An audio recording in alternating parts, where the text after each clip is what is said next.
পাশে নিয়ে হায়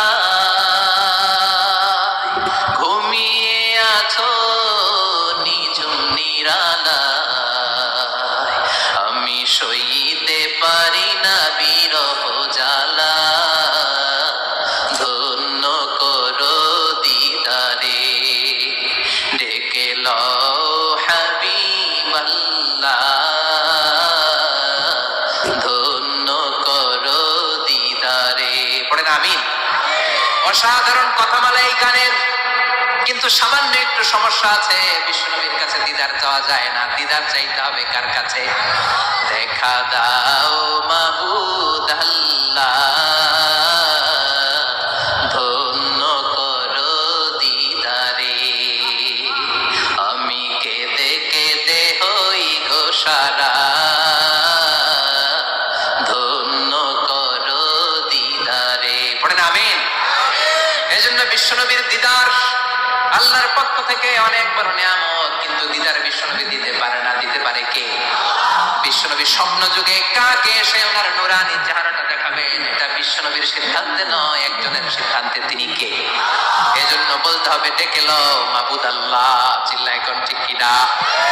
এজন্য বিশ্বনবীর এই মসজিদে নামাজ পড়লে 1 রাকাতে 1000 রাকাতের সওয়াব, মসজিদুল আকসাতে পড়লে 1 রাকাতে 500 রাকাতের সওয়াব, আবার মসজিদুল হারামে 1 রাকাত নামাজ পড়লে 1 লক্ষ রাকাতের সওয়াব দিবে কে? তার মানে দিনের জৈতুন বলে আল্লাহ ফিলিস্তিনের কসম কেটেছেন, আর এই ফিলিস্তিনের মধ্যে মসজিদুল আকসা রয়েছে, যেটা বিশ্বনবীর মেরাজের স্টেশন। বিশ্বনবী মেরাজ করতে যায় এখানে ব্রেক নিয়েছে, ওইখানে বিশ্বনবী ট্রানজিট নিয়েছে। ট্রানজিট ছিলেন তো? আপনি সৌদিতে যদি উমরা করতে যান, সৌদি এয়ারলাইন্সে গেলে ডিরেক্ট ফ্লাইট, কিন্তু কাতার এয়ারওয়েজে গেলে, এমিরেটসে গেলে আপনাকে কাতারে ট্রানজিটে যেতে হবে, এমিরেটসে ট্রানজিটে যেতে হবে। বিশ্বনবীর মেরাজটাও হয়েছে এইভাবে। সরাসরি রব্বুল আলামিন বিশ্বনবীকে আল্লাহর আরশের টান দিয়ে একেবারে নিয়ে যায় নাই। বিশ্বনবীকে মক্কাতুল মুকাররমা থেকে প্রথমে বিশ্বনবীকে ইয়াসরিবে নেওয়া হয়েছে। বিশ্বনবী ওনার চাচাতো বোন উম্মে হানির ঘরে শোয়া ছিলেন। সাইয়েদনা জিবরাইল ঘরের চালটা ফাঁকা করে বিশ্বনবীকে তুলে নিয়ে হাতিমে কাবার মধ্যে বসালেন। বিশ্বনবীর গলার নিচ থেকে শুরু করে নাভি পর্যন্ত এক টান দিয়ে ছিঁড়ে ফেললেন। বিশ্বনবীর কলিজাটাকে বের করলেন, জামজামের পানি দিয়ে বিশ্বনবীর কলিজাটাকে ধৌত করলেন, আবার কলিজা ঢুকিয়ে দিয়ে সেলাই করে দিলেন। বিশ্বনবীর পুরো জীবনীতে শুধুমাত্র কেবলমাত্র কয়েকজন সাহাবা বিশ্বনবীকে উদম গায়ে দেখেছে, মানে খালি গায়ে দেখেছে।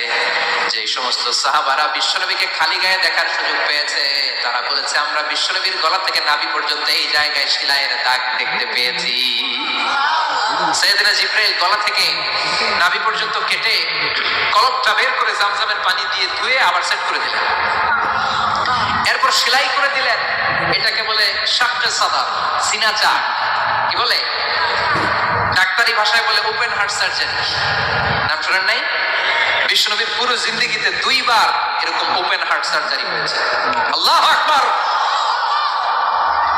মেরাজের রাতে হাতিমে কাবা থেকে ওপেন হার্ট সার্জারি করে বিশ্বনবীকে সাইয়েদনা জিবরাইল উড়িয়ে নিয়ে গেলেন একটা মরুর প্রান্তরে, খুটখুটে অন্ধকার। সাইয়েদনা জিবরাইল বললেন ও নবী এই জায়গায় দোয়া করেন। বিশ্বনবী দোয়া করলেন।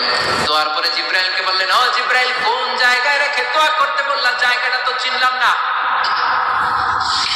সাইয়েদনা জিবরাইল বলে নবী গো কিছুদিন পরে আপনার এলাকা থেকে আপনি বিতাড়িত হবেন। আপনার এলাকা থেকে বিতাড়িত হয়ে যেই জায়গায় আপনি হিজরত করতে যাবেন, এই জায়গাটা হলো ওই জায়গা, হিজরতের জায়গা। জায়গাটার নাম হলো ইয়াসরিব। ইয়াসরিব মদিনার পূর্ব নাম হচ্ছে ইয়াসরিব। আবার সেখান থেকে বিশ্বনবীকে তুলে এক পাহাড়ের উপরে নেওয়া হলো। এগুলো মেরাজের রাতের ঘটনা। ওই পাহাড়ে নামিয়ে বলা হলো ও নবী আপনি দোয়া করেন। তার মানে প্রথম স্টেশন মদিনা, ইয়াসরিবে দ্বিতীয় স্টেশন পাহাড়ের উপরে। ব্রেক নিচ্ছেন, ব্রেক নিয়ে নিয়ে বড় জার্নির জন্য বিশ্বনবীকে তৈরি করছে কে? কারণ একটু পরে এমন জোরে টান দিবে 7 আকাশ ভেদ করে আল্লাহর আরশে চলে যেতে হবে। চিল্লায় এখন ঠিক কিনা? পাহাড়ের উপরে নামিয়ে বললেন ও নবী দোয়া করেন। বিশ্বনবী পাহাড়ের উপরে দোয়া করলেন। এবার বললেন ও জিবরাইল আইয়ু জাবালিন হাদা, অন্ধকার ঘুটঘুটে অন্ধকার, কিছু দেখি না, এটা আবার কোন পাহাড়? সাইয়েদনা জিবরাইল বললেন ও নবী এই পাহাড়টা হলো জাবালু মুসা, আপনার ভাই মুসার পাহাড়। এটা হলো তুর পাহাড়। তুর পাহাড়ের চূড়ায় এসেছেন। সেখান থেকে আরেক ব্রেক দিয়ে বিশ্বনবীকে মসজিদুল আকসাতে নেওয়া হয়েছে। যে মসজিদুল আকসা ফিলিস্তিনের ভূখণ্ডে অবস্থিত, যে মসজিদে 1 রাকাত সালাত আদায় করলে 500 রাকাতের সওয়াব আমলনামায় ঢুকিয়ে দিবে কে? আবার এই ফিলিস্তিন বিলাদুশ শাম, এই শামদের যেন কোনো জায়গা নয়। 2টা বর্ণনায় পাওয়া যায় কিয়ামতের ময়দানটা হবে আরাফাতের ময়দানে, আবার আরেকটা বর্ণনায় পাওয়া যায় কিয়ামতের ময়দানটা হবে সিরিয়া, ফিলিস্তিন, এই শামের ভূখণ্ডের ময়দানে। পড়েন সুবহানাল্লাহ। সাইয়েদনা ঈসা আলাইহিস সালাম দাজ্জালকে হত্যা করার জন্য বাংলাদেশে নামবে না, দাজ্জালকে হত্যা করার জন্য সৌদি আরবেও নামবে না, মিশরেও নামবে না, ইরাকেও নামবে না, লেবাননেও নামবে না, আলজেরিয়াতেও নামবে না, তিউনিসিয়াতেও নামবে না, মরক্কোতেও নামবে না।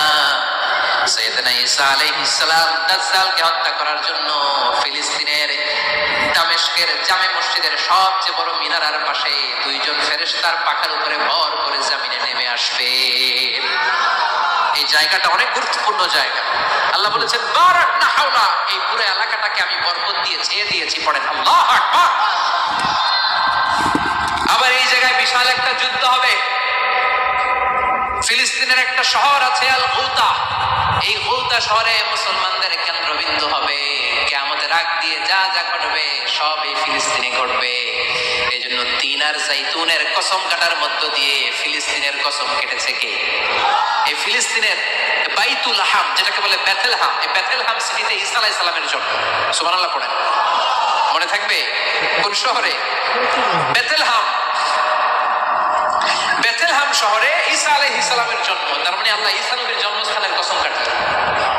এরপরে আল্লাহ বললেন ওয়া তুরে সিনিন, তুর পাহাড়ের কসম, সিনাই পর্বতের কসম। তুর পাহাড় হলো মিশরে, মিশর হলো মুসা আলাইহিস সালামের জন্মস্থান। আর ওয়াহাদাল বালাদিল আমিন, এই নিরাপদ শহরের কসম, মানে মক্কাতুল মুকাররমার কসম। মক্কা মুকাররমা কার জন্মস্থান? জোরে বলেন, আরো জোরে বলেন। বিশ্বনবীর জন্মস্থান। 3 জন বড় বড় পয়গাম্বর যে 3 দেশে এসেছে, আল্লাহ 3টা দেশের কসম কাটলেন। 3টা বড় বড় শরীয়তের ধারক বাহক এই 3 জন নবী, উলুল আজমি মিনার রাসূল। এজন্য আল্লাহ বললেন ওয়াত-তিনি ওয়াজ-যাইতুনি ওয়া তুরি সিনিন ওয়া হাযাল বালাদিল আমিন। তিন আর যাইতুনের কসম, মানে ফিলিস্তিনের কসম। ওয়া তুরি সিনিন, তুর পাহাড়ের কসম, মিশরের সবচাইতে উঁচু পাহাড়, যে পাহাড়ের চূড়ার উপরে উঠে সাইয়েদনা মুসা আলাইহিস সালাম সরাসরি আল্লাহর সাথে কথা বলেছেন। ওয়া কাল্লামাল্লাহু মুসা তাকলিমা, সরাসরি without any media, without any via, সাইয়েদনা মুসা আলাইহিস সালাম আল্লাহর সাথে কথা বলতেন। পৃথিবীতে 4টা আসমানি কিতাব সবচাইতে সেরা। এক হচ্ছে তাওরাত, দ্বিতীয়ত জাবুর, তৃতীয়ত ইনজিল, চতুর্থত কোরআন। তাওরাত আল্লাহ নাযিল করেছেন সাইয়েদনা মুসা আলাইহিস সালামের উপর, জাবুর নাযিল করেছেন দাউদ আলাইহিস সালামের উপর, ইনজিল নাযিল করেছেন ঈসা আলাইহিস সালামের উপর, আর বিশ্বনবীর উপর নাযিল করেছেন কোরআন। ঠিক কিনা? এই তাওরাতকে রব্বুল আলামিন স্বয়ং নিজ হাতে লিখে কাঠের ফলকের মধ্যে, তক্তার মধ্যে লিখে সাইয়েদনা মুসা আলাইহিস সালামকে দিয়েছেন। সুবহানাল্লাহ। এটাকে আরবিতে বলে আলওয়াহ। লাউহের প্লুরাল হচ্ছে আলওয়াহ। কাঠের তক্তার মধ্যে আল্লাহ নিজে তাওরাত লিখেছেন। কিসের মধ্যে লিখছেন? কথা বলেন, শুনতেছেন? মনোযোগ আছে? কাঠের তক্তার মধ্যে তাওরাত লিখলেন, লিখে মুসা আলাইহিস সালামকে বললেন মুসা ফিহি বুরহান, ফিহি হুদা, ফিহি হিদায়া, এই হচ্ছে তাওরাত কিতাব, আমি নিজ হাতে লিখে দিয়েছি। এর মধ্যে হেদায়েত আছে, এর মধ্যে বরকত আছে, এর মধ্যে বুরহান আছে, দলিল আছে। যাও এই কাঠের তক্তার মধ্যে লেখা তাওরাত কিতাবকে নিয়ে যাও, বনি ইসরাইলের কাছে এই তাওরাত কিতাবের দাওয়াত দাও। সাইয়েদনা মুসা আলাইহিস সালাম ছিলেন এক শক্তিশালী নবী। উনি ভাবলেন অল্প কয়েকটা তক্তা, কাউকে টাকার দরকার নাই, আমার ভাই হারুনরে লাগবে না, আমি যথেষ্ট। আমার ভাই হারুনরে কষ্ট করে পাহাড়ের উপরে টেনে আনার দরকার নাই, 3-4টা তক্তা আমি নিজেই নিতে পারবো, নিজেই নিতে পারবো।